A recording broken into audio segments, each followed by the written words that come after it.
Presenting the compact attic ladder from Werner.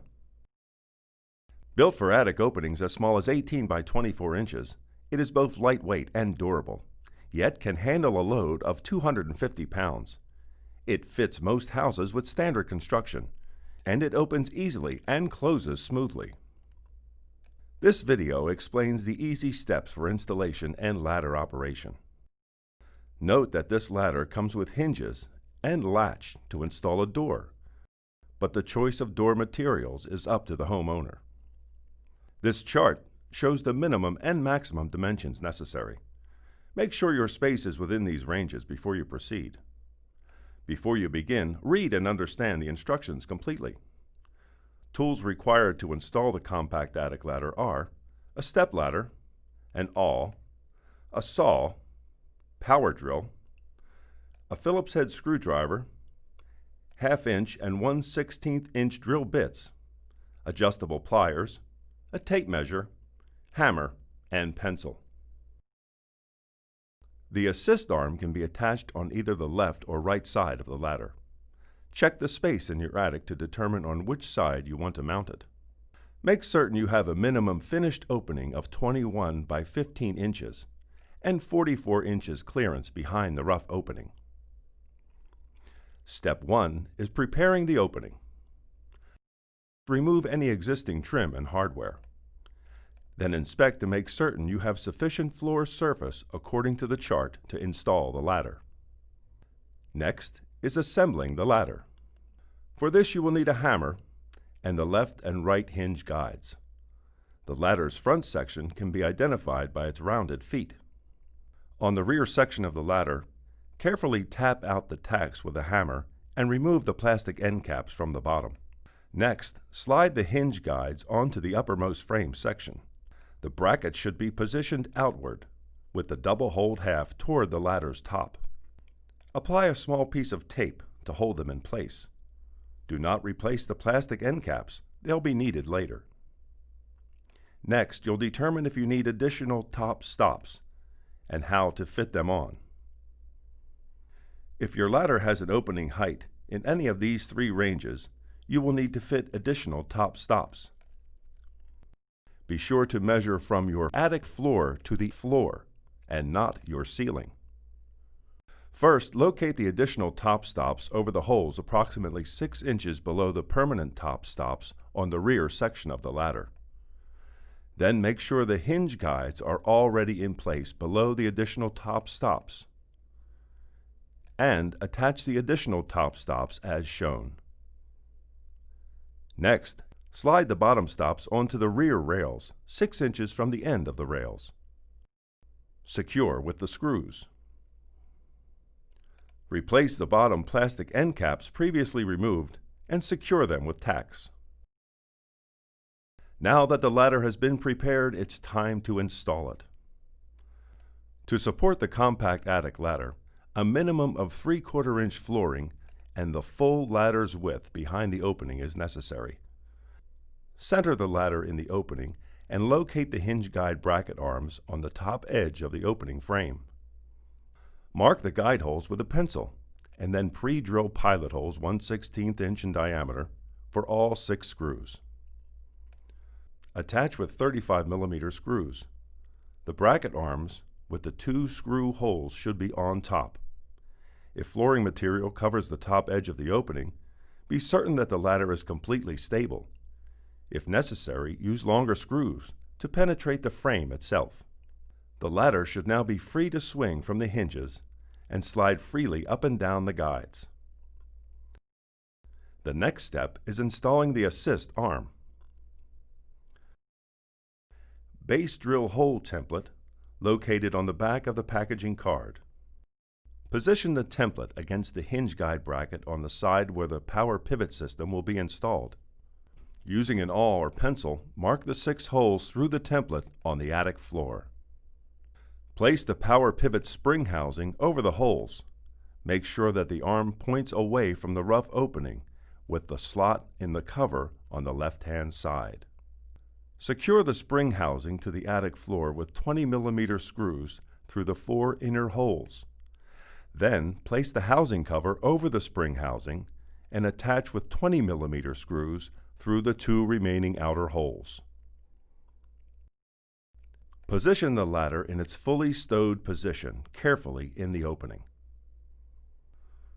Remove the tack and plastic top cap from the top of the required side rail of the rear ladder section and discard. In their place, attach the pivot tip. Locate the power arm linkage plates on either side of the pivot tip ladder rail and align all the holes. Secure the rail to the linkage plates using the bolt, the washers, the nut cap. Ensure that the bolt and nut are tightened sufficiently to allow the linkage to rotate freely without any looseness, but be certain not to over-tighten the nut. This will hamper the smooth operation of the ladder system. Handrail Assembly. The handrail can be attached to either side of the ladder. It is best to attach the handrail after the power arm has been installed.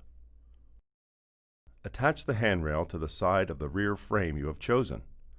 Use the spacers, bolts, washers, and nuts supplied. You can choose one of 2 different handrail heights, depending on the amount of handrail you need in the attic. Check that all the components of the entire assembly are fully secure. Now you're ready to finish the door opening.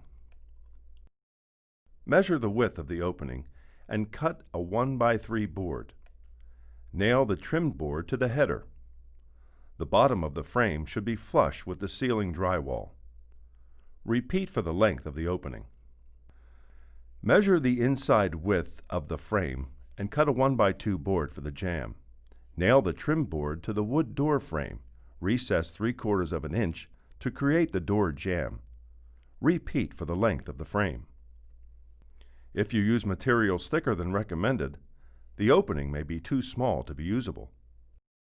The next step consists of hanging the door. First, cut the plywood to be 1/8 inch smaller than the door frame opening. Screw the hinges to one edge of the door with the 3/4 inch wood screws. Attach the hinges to the face of the frame on the same end as you installed the ladder.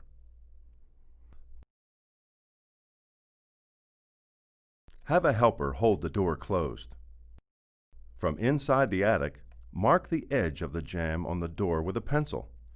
Measure the distance from this line to the door's front edge and transfer the line to the opposite side of the door. Find the midpoint of the door's edge opposite the hinge side. This will give you the center line. Mark with a pencil. Measure exactly 1 inch in from the transferred mark.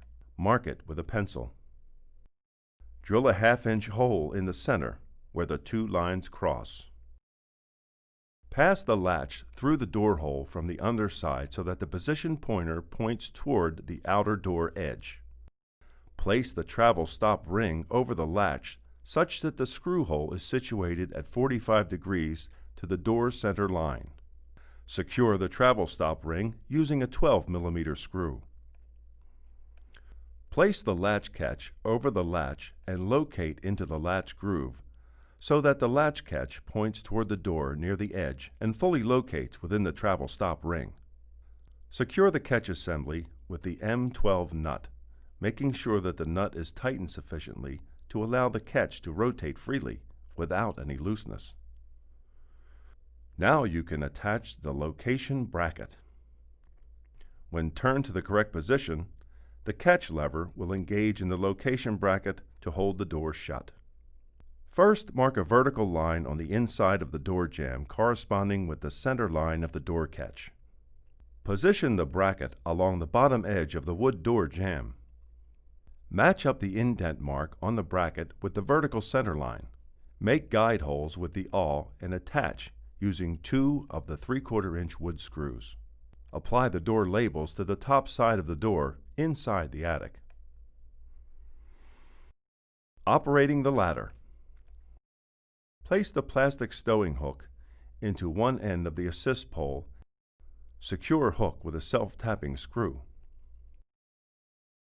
To open the door, locate the hook in the latch and turn to lower the door. Put the stowing hook over and at the center of the rear ladder section bottom rung and steadily pull the ladder outward and downward until both top stops reach and make contact with the hinge guides. Retract both right-hand side catches C and D and rotate both catch levers upward into the locked open position.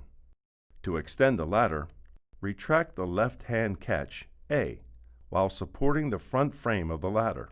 Lower the frame slowly until catch A engages again. Then retract catch B and lower the middle frame until catch is engaged in your required position. Extend the ladder until the feet rest firmly on the floor. When the ladder has been fully opened, rotate both right-hand side catch levers downward to unlock and release both catches C and D and ensure both catches are fully engaged. Do not use the ladder with any of the catches disengaged. Read the safety labels on the product. Ensure that the ladder is pulled down so that the top stops rest firmly on the hinge guides. This supports the top section and prevents it from sliding down when climbed. Check the ladder angle against the safety label. To properly stow the ladder, retract both right-hand side catches C and D and rotate both catch levers upward into the open position. To stow the ladder, retract catch A, then slide the front frame fully upwards until the catch engages again. Retract catch B and slide the middle ladder frame upwards until the catch re-engages. Release both right-hand catches C and D and ensure both are fully engaged. Place the plastic stowing hook over and at the center of the rear ladder section bottom rung. Push the ladder vertically upward and fully into the attic hole. Use the assist pole to raise the door and turn the latch to close. Now you're ready to use the Werner Compact Attic Ladder and turn attic space into usable space.